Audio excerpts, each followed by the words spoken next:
Malcolm X once said that education is the passport to the future. But what if some passports are better than others, giving the holder access to better schools and teachers, and in turn, a more prosperous future? These inequalities have been around long before COVID-19, but the pandemic has both exacerbated them and made them more visible. While the standard of education varies greatly globally, education inequality happens at the local level in all countries. For example, only 4 out of every 100 children in Africa is expected to enter a graduate and postgraduate institution, compared to 14 out of 100 in South and West Asia and 36 out of 100 in Latin America. Even in developed countries, the quality of schooling can differ greatly whether rich or poor. High national wealth, then, is no guarantee of high equality. The UK, Germany and the US are among the richest countries in the world, but all three rank poorly on an educational inequality league table of 41 of the world's richest countries. By the middle of secondary school, educational inequalities are worse than in other countries with much smaller economies such as Latvia, Spain and Estonia. However, research has shown that child development is linked with income. Unsurprisingly, the US and the UK have some of the highest levels of income inequality. Hi, I'm Wang Yao. Let's start by examining the current state of education inequality across different types of schools.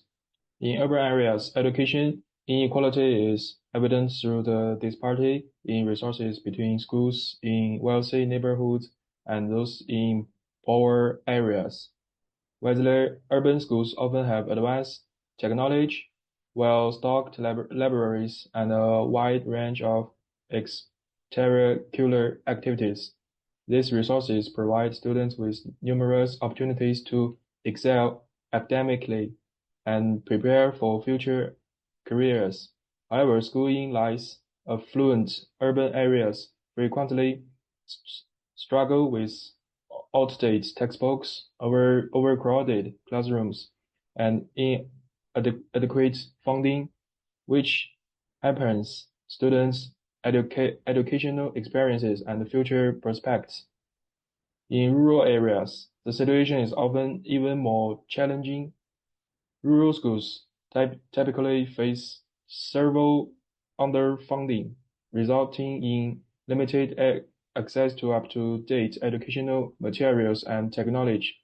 The geography isolation of rural schools also means that students may have to travel long distance to attend school, reducing their time for study and extracurricular activities. Additionally, rural schools struggle to attract and retain qualified teachers due to lower salaries and fewer professional development opportunities, further impacting the quality of education. Suburban schools generally fall somewhere in between urban and rural schools in terms of resources. While they may have better facilities than rural schools, they often lack the extensive resources available to affluent urban schools. Suburban schools face their own set of challenges, including fluctuations in local economics and proprietary values that lead to inconsistent funding. Additionally, suburban schools often have under-resourced support services, which means that students who need extra help may not receive adequate assistance. Hi, I'm Qi Zhixin. Now let's delve into the reasons behind education inequality. One major factor is the reliance on local property tax to fund schools. This system inherently favors schools in wealthier areas where higher property values generate more revenue, leading to better funded schools. Consequently, schools in less affluent areas receive less funding, perpetuating a cycle of inequality where students from disadvantaged backgrounds have fewer opportunity to succeed. Another contributing factor is the geography isolation of rural areas. Rural schools often lack the infrastructure and resource available in urban setting, making it difficult for students to access quality education. Additionally, rural schools face challenges in attacking and relating quality teachers, as they may offer lower salaries and fewer professional development opportunities compared to other schools. Furthermore, economy disparities between different regions play a significant role in education inequality. Areas with lower economic activity and higher poverty rates tend to have schools with fewer resources, affecting the quality of education available to students. This economic divide is particularly pronounced in rural and suburban areas where consistent funding and the lack of community support can severely impact education outcomes. Hi, I'm Yan. Let's discuss potential solutions to address education inequality. To begin with, we need to advocate for equitable funding policies that ensure all schools receive the resources they need.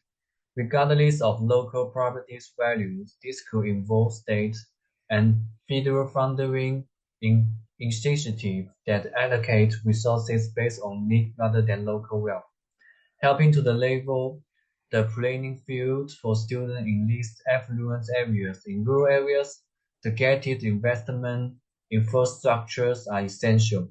Improving internet connectivity and providing up-to-date educational materials can significantly enhance the quality of education.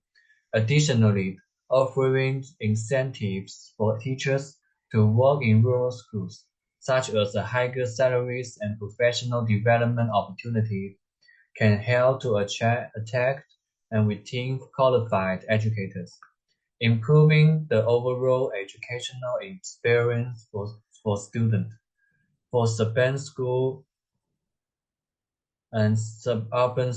expanding communities' involvement and support service is crucial. This includes increasing funding for tutoring programs and counseling services to ensure that all students have access to the help they need. Communities protection partnership can also play a vital role, providing additional resources and support to schools facing funding challenges. Furthermore, addressing education inequalities requires a collective effort from educators, policymakers, and communities. Policymakers need to an education and funding the improvement policies that address these disparities. Educationers must advocate for their students and seek out resources and support to enhance the learning environment. Communities should actively engaging with local schools, providing support and advocating for equitable education opportunities for all students.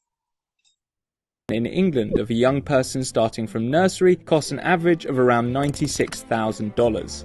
The annual school fees at Harrow, however, costs around $56,000 for just 1 year of a child's tuition. But even that is dwarfed by private schools in Switzerland, such as La Rose, which cost more than $135,000 per year. Many believe that private education is at the root of inequality and reduces the chances for those students who attend state schools. The statistics tell us that educational privilege provides significant advantages and opens many doors. In the UK, nearly a third of members of parliament, 2/3 of the country's top doctors, and 74% of judges were privately educated. The exam results also reflect the disparity. In 2019, 45.7% of students at private schools in the UK got A star or A's in their final year exams, compared to the national average of 25.5%. So for the conclusion, I think education inequality is a complex issue affecting urban, rural, and suburban areas differently. By working together, we can ensure every student has access to a high-quality education, regardless of their background or where they live. It seems from disparities in funding, geography, isolation, and economy disparities between regions. Policymakers, educators, and communities must calibrate to bridge these gaps and create a more equitable education system. The conclusion is, to address these issues, we need to equitable funding policies, targeted investment in infrastructures, and expanding community support. Together, we can provide opportunities for all students to succeed and in their educational journeys.